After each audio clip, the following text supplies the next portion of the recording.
श्वसन तंत्र। श्वसन तंत्र का मतलब सबसे पहले हम बात करते हैं कि श्वसन का मतलब क्या होता है, रेस्पिरेशन क्या होता है।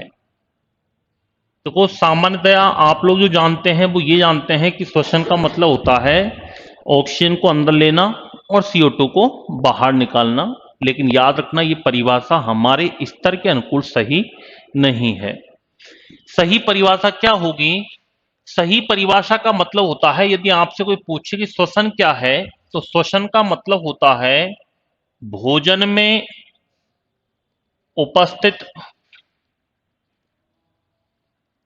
कार्बोहाइड्रेट्स, प्रोटीन तथा वसा का ऑक्सीकरण, ऑक्सीडेशन क्या कहलाता है? श्वसन कहलाता है। श्वसन का मतलब होता क्या है? श्वसन का मतलब होता है कि जो भोजन आप ले रहे हो उस भोजन से हमारे शरीर को ऊर्जा प्राप्त करना, या हम ये कह सकते हैं कि जो ऑक्सीजन हम रात दिन ले रहे हैं इस ऑक्सीजन का अंदर हमारी बॉडी में क्या उपयोग है, और जो CO2 हम बाहर निकाल रहे हैं ऐसा कौन सा प्रक्रम है हमारे शरीर में जिसमें CO2 बनती है। ये सारा प्रोसीजर कहलाता है श्वसन। क्या कहलाता है? श्वसन। हम श्वसन का मतलब ये नहीं कह सकते कि गैसों का आदान प्रदान करना। याद रखना, एक तो होता है रेस्पिरेशन, एक होता है ब्रीथिंग। गैसों का आदान प्रदान करना तो ब्रीथिंग कहलाता है। क्या कहलाता है? ब्रीथिंग कहलाता है। या हम ये कह सकते हैं कि श्वसन जो होता है ना, ये दो प्रकार का होता है। कितने प्रकार का होता है? दो। एक तो होता है बाह्य श्वसन और एक होता है आंतरिक श्वसन। बाह्य श्वसन का मतलब तो क्या होता है? बाह्य श्वसन का मतलब है कि सबसे पहले वातावरण से ऑक्सीजन का फेफड़ों तक पहुंचना तथा फेफड़ों से CO2 का बाहर वातावरण में आना। यानी जो आप श्वास लेते हो और छोड़ते हो ना, उसको आप बाह्य श्वसन कह सकते हो, श्वसन नहीं कह सकते। क्योंकि मेनली जो श्वसन का प्रोग्राम है वो तो क्या है? आंतरिक श्वसन है, इंटरनल रेस्पिरेशन होता है। क्या होता है? इंटरनल रेस्पिरेशन होता है, और इसको कहते हैं एक्सटर्नल। तो ये क्रिया कहलाती है बाह्य श्वसन, और ये फेफड़ों में संपन्न होती है। ये क्रिया कहां पर संपन्न होती है? फेफड़ों में। फेफड़े का मतलब होता है लंग्स। फेफड़ों में संपन्न होती है ये, इसलिए इसे फुफ्फुसीय श्वसन कहा जाता है। इसलिए इसको फुफ्फुसीय श्वसन या इसको कहते हैं पल्मोनरी रेस्पिरेशन।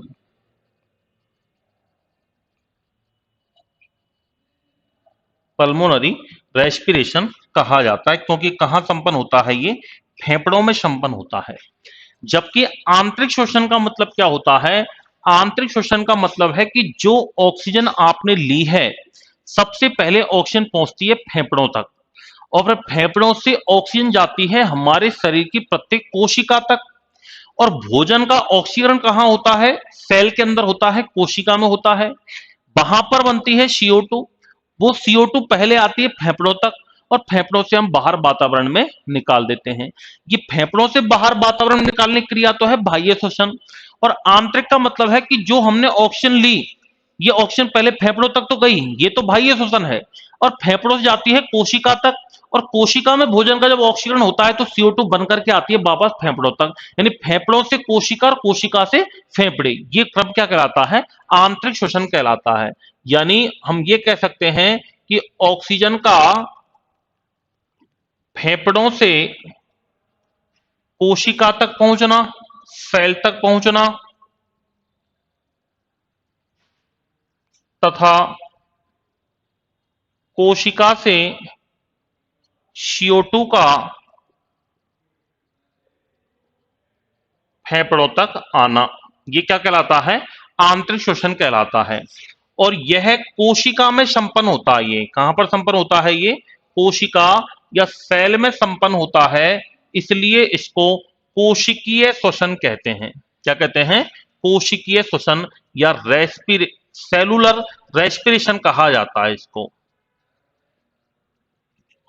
कोशिकीय श्वसन या इसको कहते हैं सेलुलर रेस्पिरेशन कहा जाता है। क्या कहा जाता है? सेलुलर रेस्पिरेशन कहा जाता है। तो ये तो कहलाता है आंतरिक श्वसन और ये कहलाता है बाह्य श्वसन। अब बाह्य श्वसन जो होता है वो फेफड़ों में होता है, फिर हम इसमें फेफड़ों के बारे में चर्चा करेंगे। और आंतरिक श्वसन कोशिका में होता है, फिर ये भी दो प्रकार का होता है। आंतरिक श्वसन भी आगे जाके दो प्रकार का हो जाता है। फिर ये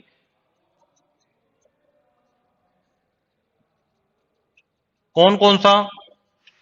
एक तो होता है अनोक्सी श्वसन, एन एरोबिक रेस्पिरेशन, और एक हो जाता है ऑक्सी श्वसन एरोबिक रेस्पिरेशन। ये नोट करो पहले।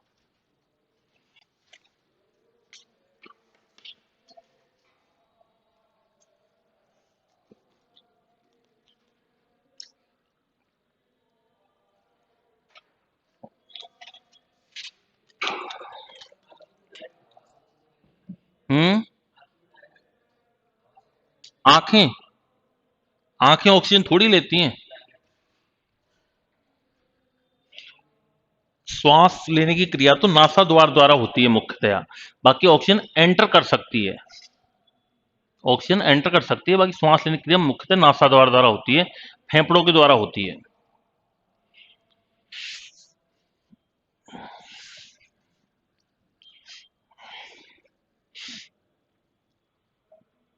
ये तो मुंह के द्वारा भी ले सकते हो आप श्वास। भाई खुला हुआ अंग है तो ऑक्सीजन तो जाएगी ना।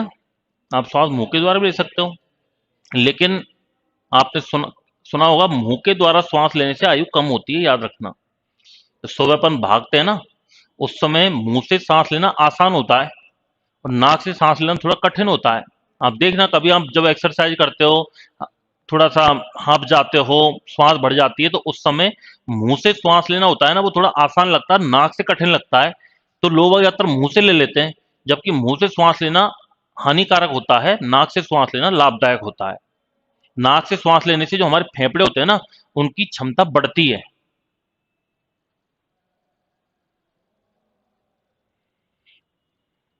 हमेशा श्वास नाक से लेना चाहिए, नाक से छोड़ना चाहिए।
हम्म।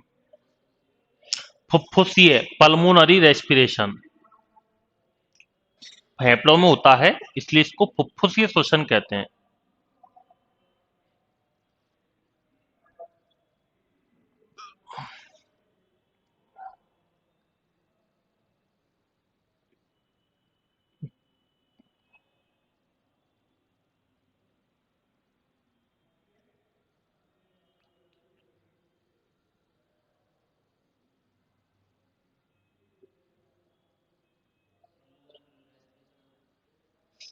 सेलुलर कोशिकीय।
तो इसमें अपन पढ़ेंगे फेफड़ों के बारे में। तो अब हेडिंग डालो छोटा सा, फेफड़े।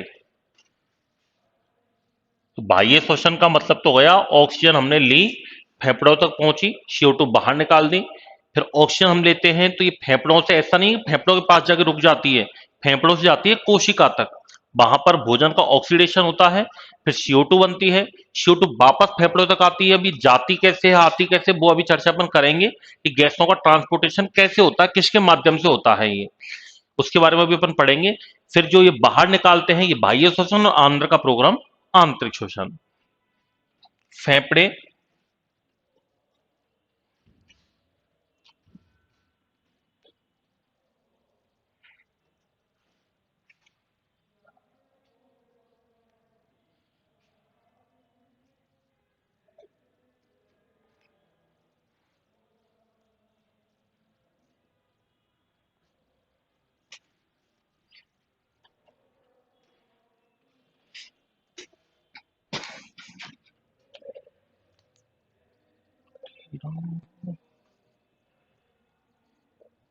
फेफड़े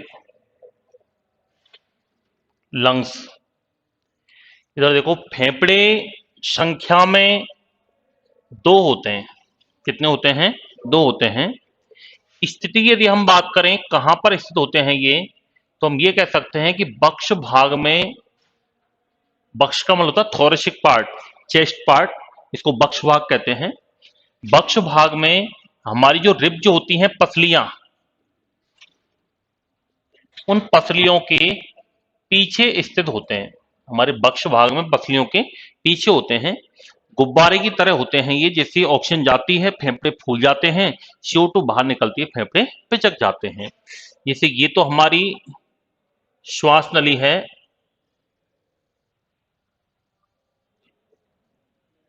ये पर इसमें श्वसनिका जाती है।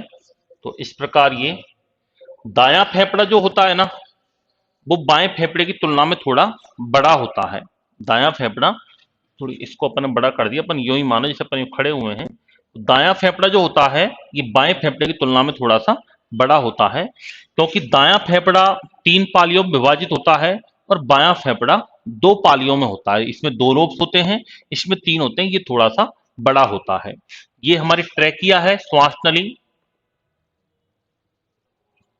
ये श्वसनिकाएं हैं।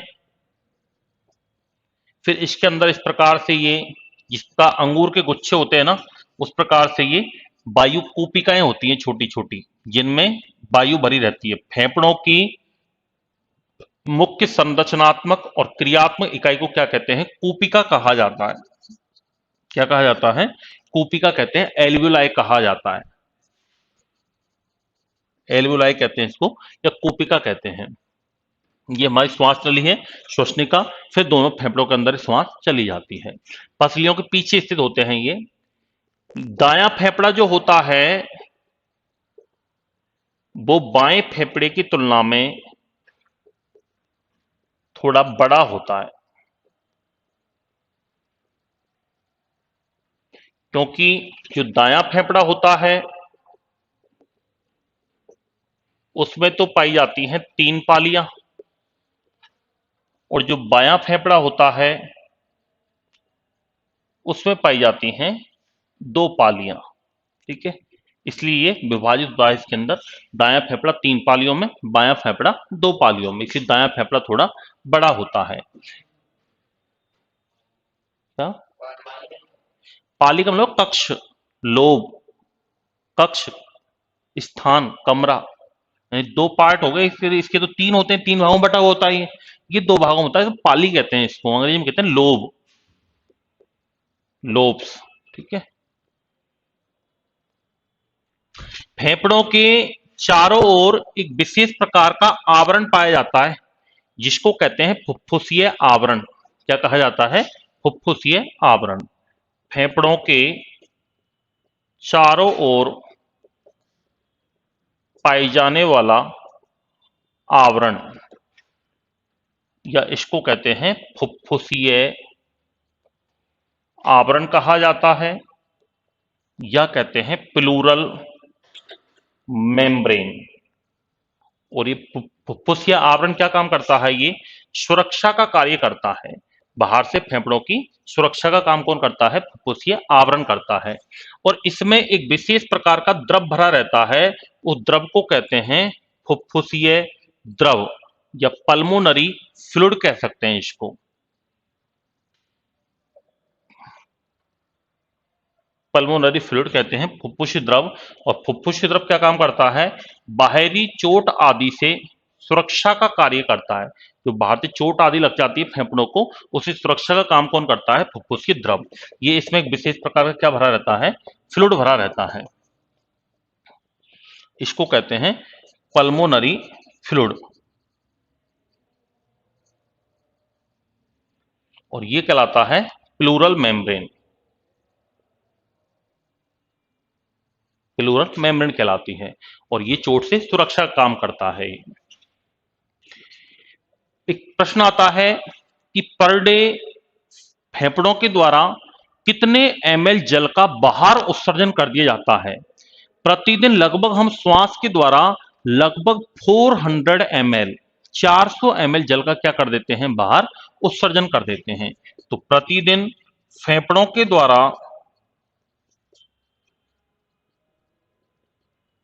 लगभग 400 ml जल का उत्सर्जन कर दिया जाता है। लगभग 400 ml जल का क्या कर देते हैं? उत्सर्जन कर देते हैं। एक प्रश्न आता है, हम जब ऑक्सीजन लेते हैं तो ऑक्सीजन फेफड़े फूल जाते हैं, CO2 बाहर निकल जाती है तो फेफड़े पिचक जाते हैं। ये सारा काम डायफ्राम करता है। कौन करता है? डायफ्राम करता है। और एक प्रश्न आता है कि एक श्वसन क्रिया में औसतन कितना समय लगता है? अब हम एक बार श्वास लेते हैं और एक बार छोड़ते हैं, इसमें औसतन कितना समय लगता है? एक श्वसन क्रिया में लगने वाला औसतन समय जो होता है वो याद रखना 5 सेकंड का होता है। कितना होता है? 5 सेकंड का होता है। इसमें 5 सेकंड में ऑक्सीजन को अंदर लेना, ऑक्सीजन को ग्रहण करना तो कहलाता है निःश्वसन। क्या कहलाता है? निःश्वसन। या इसको कह सकते हैं इंस्पायरेशन। और इसमें एक होता है CO2 को बाहर निकालना, और CO2 को बाहर निकालना कहलाता है उच्छ्वसन। और उच्छ्वसन को कहा जाता है एक्सपायरेशन। क्या कहते हैं? एक्सपायरेशन। ये निःश्वसन और उच्छ्वसन मिलकर के एक संवातन क्रिया का निर्माण करते हैं या एक श्वसन क्रिया का निर्माण करते हैं। और टोटल एक स्वस्थ व्यक्ति की यदि हम बात करें, स्वस्थ व्यक्ति की औसतन श्वसन दर की यदि हम बात करें, एक स्वस्थ वयस्क व्यक्ति